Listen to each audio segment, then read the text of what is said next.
All rise. The Court of Public Opinion is now in session to hear the matter of the people versus Donald J. Trump, President of the United States of America. His Honor Giovanni Bernardini presiding. Be seated. Ladies and gentlemen of the jury, it has been a long trial, and I thank you for your attention over these past 15 months. It is now time for the people to present their closing argument. I want to remind you that the Court of Public Opinion is not a court of law. It is, rather, a court of equity. In a court of law, we seek to determine whether the accused is guilty or innocent. In a court of equity, we seek to answer a different question, and I would argue, a deeper question. Are the actions of the accused fair and just? The accused, Donald J. Trump, President of the United States, stands before this court, charged with the following. 1. Misleading the public. 2. Self-enrichment. 3. Self-aggrandizement. 4. Conflict of interest. 5. Betrayal of his oath of office to faithfully execute the laws. 6. Failure to love his neighbor. 7. The making and worship of idols. I caution you that these are the only charges before you for consideration. The charges of voter suppression, adultery, defamation, felonious false recording of business records, narcissism, bribery, aggravated sexual assault, misogyny, theft, bigotry, civil fraud, conversion, and bankruptcy fraud have been or will be determined in other courts. The people will now present their closing argument. I remind you that the statements of counsel are not evidence. They are arguments designed to draw your attention to the facts of the case. You, the jury, are the sole determiners of the facts and the sole authors of the verdict. Counsel for the people, are you prepared to proceed? We are, Your Honor. Then the floor is yours. Ladies and gentlemen of the jury, the people will now proceed with their closing argument. Thank you, Your Honor. Ladies and gentlemen, I want to begin by thanking you for the 15 months of attention. I know that you're ready to go home. So am I. But first, the business of the court. We're not here to assess guilt or innocence. We are here to determine something simpler and more fundamental. Within the bounds of civilization, civility, and the common understanding that holds us together as a nation, have the actions of the accused Donald J. Trump been fair and just? Now, what I say is not evidence, but in this case, I believe the evidence will speak for itself. Loudly, clearly, without the need for embellishment. I would like to begin with People's Exhibits 1 through 3. These are statements made by the administration's own spokesman, the Vice President of the United States, J.D. Vance. And they pertain to Charge 1, misleading the public. 3 speeches, 10 days, 1 message. People's Exhibit 1, J.D. Vance, Des Moines, Iowa, May 5th, 2026. He said, "How long are people going to pay into programs if they know that money doesn't go to a low-income kid who needs health care, but that money goes into a fraudster getting rich?" People's Exhibit 2, J.D. Vance, White House press conference, May 13th, 2026. If you allow billions more dollars to go out the door, not to healthcare services for low-income families, but to fraudsters, you're eventually going to destroy the Medicaid program. People's Exhibit 3, J.D. Vance, Bangor, Maine, May 14th, 2026. I'm fighting to preserve the sense that Americans look after Americans. But you know who we don't look after? We don't look after fraudsters, and we don't look after people who have no right to be in the United States of America to begin with. The enemy is the fraudster. The fraudster is the immigrant. That is the story. That is the administration's theory of the case. Now, let's look at the facts. And I want to note, the administration fired most of the inspector generals whose entire job is to find fraud, waste, and abuse. Every administration promises to eliminate it. None has. This one isn't even trying. They fired the people assigned to do it. Think of that. People's Exhibit 4, the court's instruction on the law.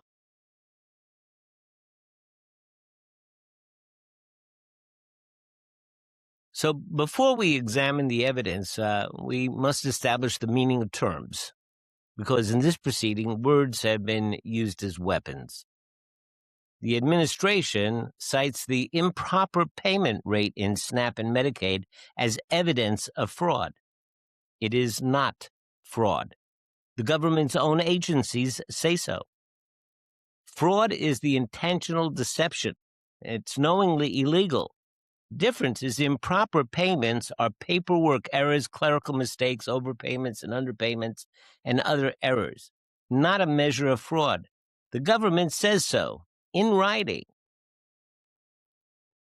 Now, if you want to talk about all the mistakes that are being made, perhaps we need to look at all the staff that has been fired by DOJ.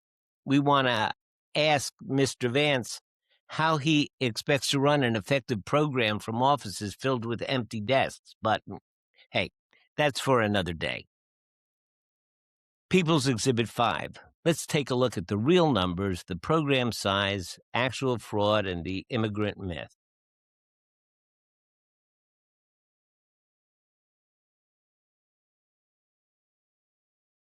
Ladies and gentlemen of the jury, you've reviewed the evidence cards, and you've seen the numbers. And if I may, let me summarize the implications. SNAP served 41.7 million Americans in 2024.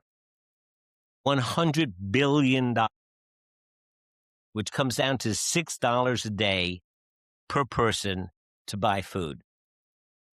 And this administration calls 11% of that fraud. But 10 of those 11 points are clerical errors. The government's own data says the real fraud rate is between 1 and 1.5%. And it has nothing to do with immigrants. SNAP trafficking is primarily a retail operation, organized criminal enterprises, authorized retail fronts. EBT cards are exchanged for cash. The USD's own data shows the majority of trafficking is driven by authorized retailers, not individual recipients. Hardly the work of an itinerant farm worker. Now let's consider Medicaid. 83 million Americans covered. $87 billion in federal cost. The actual fraud? Just over 1%. And Medicaid fraud is not committed by immigrants in the grape fields of Sonoma. It is committed by doctors or people posing as doctors, setting up fake clinics with billing codes. It is a white-collar crime run from an office. Now, the immigrant story. Undocumented immigrants can't receive SNAP. That's been a federal law since 1996. They can't receive Medicaid. The only federal benefit they can receive is emergency medical care, from hospitals that are legally required to provide it to anyone in crisis. The programs immigrants are accused of draining were closed to them before this administration took office, 30 years ago. And in terms of percentages, the total impact of fraud and abuse in SNAP and Medicaid comes to less than 1/10 of 1% of the federal budget, 0.086% to be exact. Less than 1% of what we spend on the military. It's what we spent on the Iran war in only 6 days. The total real fraud in SNAP, in terms of numbers, is $7.4 billion, including Medicaid. It might seem like a big number until you compare it to the cuts to health care and food support. The administration cut the National Institute of Health by $17.9 billion. It cut the Center for Disease Control by $3.6 billion, which might have made a difference in the current unrestrained spread of Ebola. It cut fresh food for school lunches by $660 million. It cut nutritional assistance for pregnant women and infants by $300 million. It cut SNAP itself by $23 billion a year, or $230 billion over 10 years, affecting 16 million children.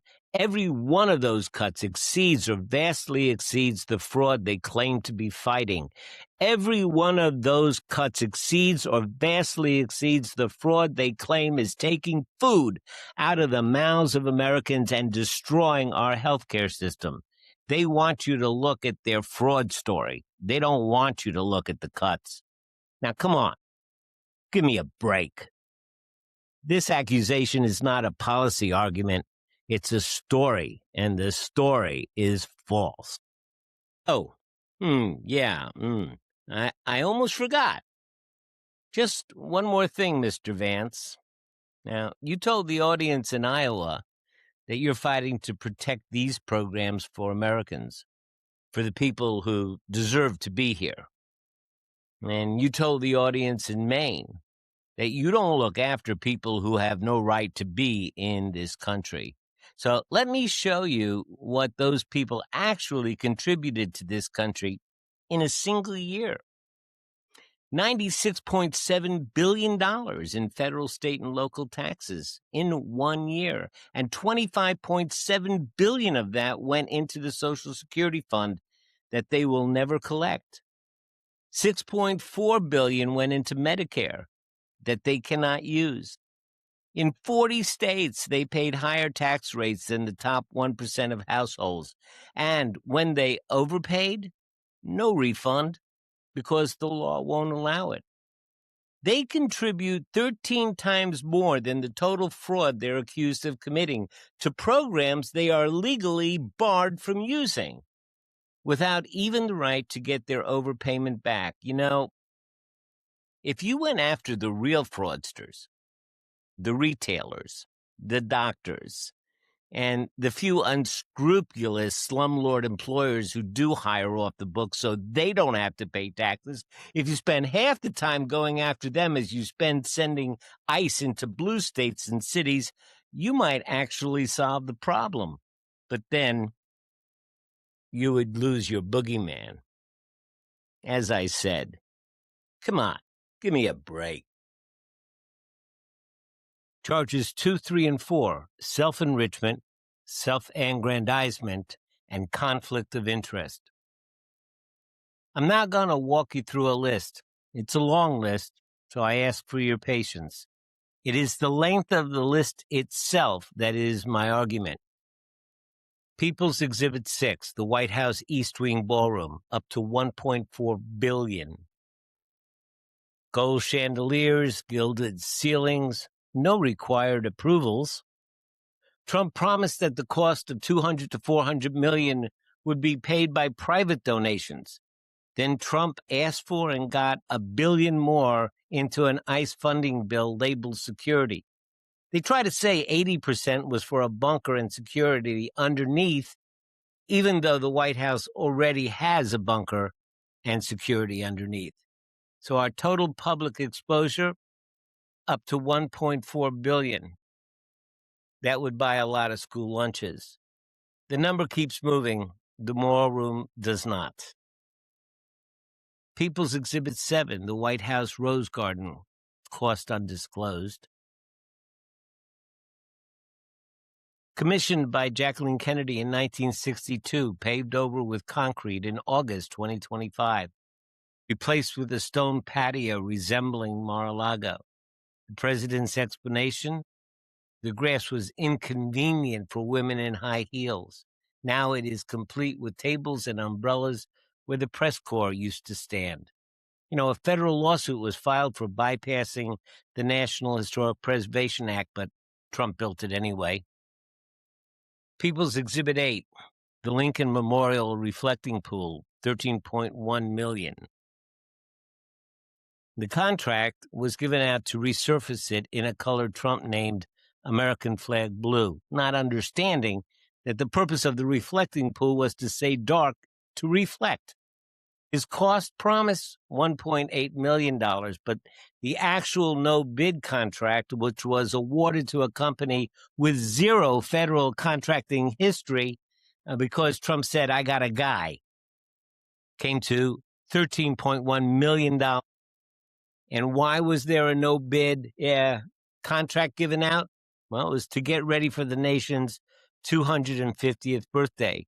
And now we're learning that the leaks caused by the construction itself won't even be fixed by then. People's Exhibit 9, the Kennedy Center, $257 million, which was renamed without congressional approval. He renamed it the Trump Kennedy Center without congressional approval. It was $257 million in public funds to remodel it to Trumpian specifications. And then what he did with the board, he fired all of the ones that were standing and stocked it with his allies. And they all voted unanimously to approve it. Major artists canceled appearances, so the center closed July 6th, 2026.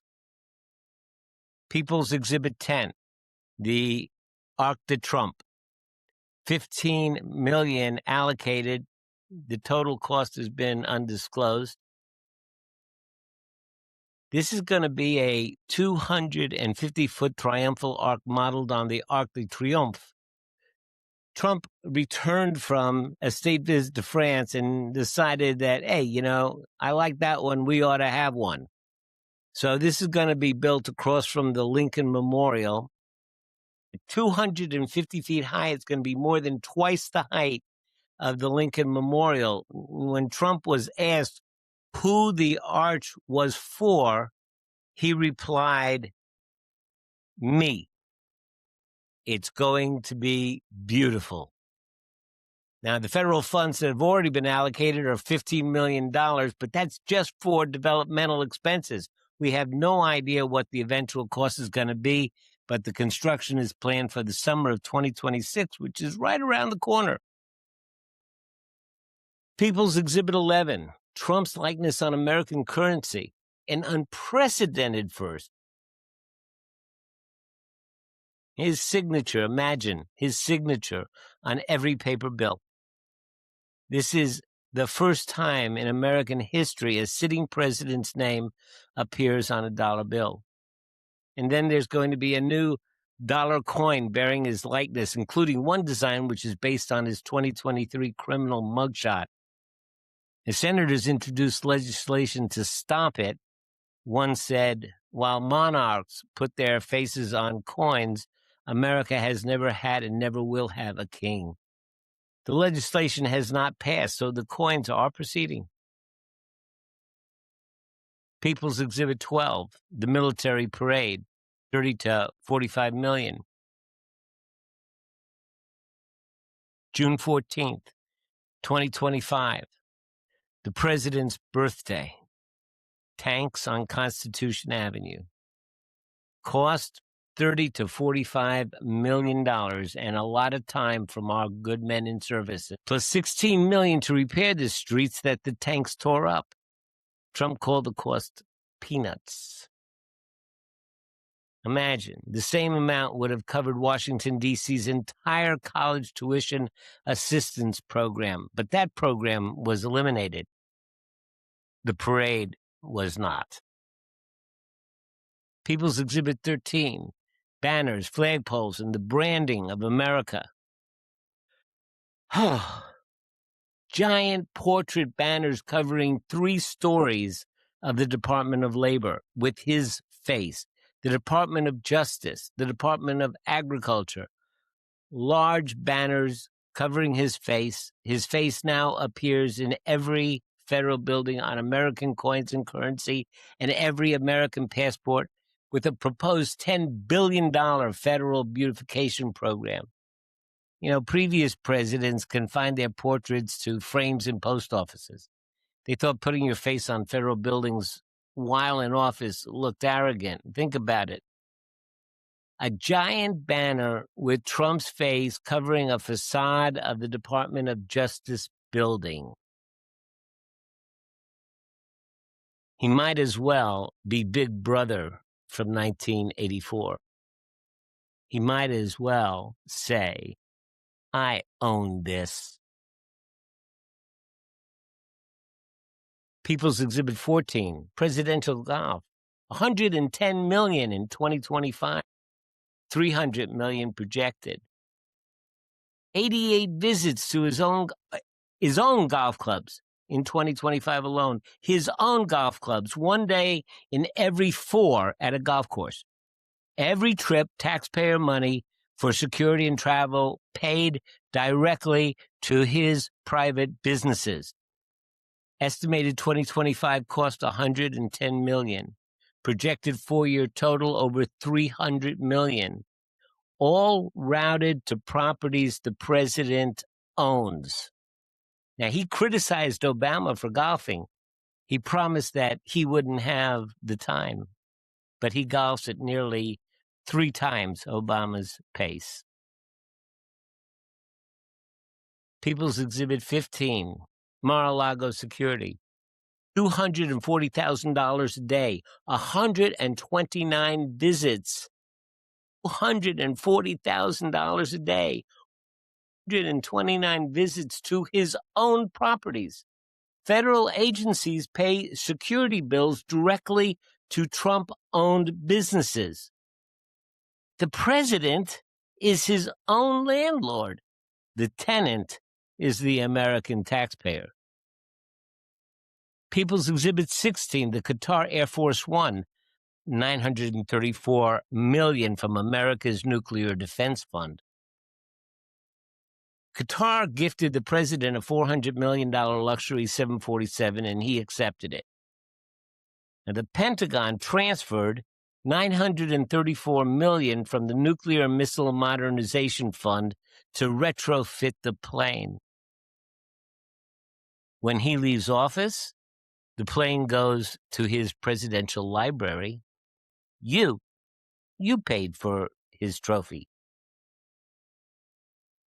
People's Exhibit 17, the Trump meme coin, $3 billion in family profits. 3 days before the inauguration, personal cryptocurrency $Trump opened for investors. 113,294 investors lost $2 billion trading it. His company collected hundreds of millions of dollars in fees. The total family crypto profits in 5 months, $3 billion. Think, the President of the United States launched a personal investment vehicle 3 days before taking the oath of office, and his net worth has tripled in his first year as president. Okay, enough of that. Let's move on to count 4. Conflict of interest. Now, ladies and gentlemen, during the trial, you heard dozens of instances of conflict of interest. Not just instances that had the appearance of impropriety, but were, I submit, in fact, improper, unethical, and at times illegal. However, His Honor has limited my time, as I am sure you will appreciate. So I'm only going to review with you a few of them. People Exhibit 18, Eric and Donald Trump Jr., drone contracts from their war their father started. February 17, 2026, 11 days before the Iran war began. 11 days. Eric Trump invested in Extend, an Israeli drone manufacturer, and the Air Force awarded Extend a contract for the exact drones being used in the Iran war. Eric and Don Jr. also backed PowerUs, a drone interceptor company. The Air Force agreed to buy PowerUs drones within weeks. Look, there are 187 drone manufacturers in the United States. PowerUs got the first contract. The former chief White House ethics lawyer under George Bush said, "This is going to be the first family of a president to make a lot of money off a war he didn't even get the consent of Congress for. 11 days, then the investment, then the war, then the contracts, in that order." People's Exhibit 19, Jared Kushner, $6.16 billion under management, with 99% of it coming from foreign governments. Kushner's private equity firm got a start with $2 billion from Saudi Arabia's sovereign wealth fund. Got $1 billion from Qatar and the UAE. 99% of the funds under management are from foreign governments. And he is simultaneously White House Special Envoy negotiating U.S. policy in the same region the funding of his income comes from. The Senate's Finance Committee has referred the matter to the Justice Department. Think about it. The man negotiating American policy in Saudi Arabia is paid by the Saudi government to do so. Ladies and gentlemen, I have not characterized a single one of these exhibits. I've only presented them. The accumulation is the argument. And now we move on to count 5, a betrayal of his oath of office. The president stood before the people of America, put his hand on the Bible, and took the oath of office. It wasn't a statement of intent. It wasn't "I think" or "I will" or "I think I might." It was an oath. And he swore to faithfully execute the laws. And I submit to you that he betrayed that oath on so many occasions that we can't even count them. But Objection. Improper argument.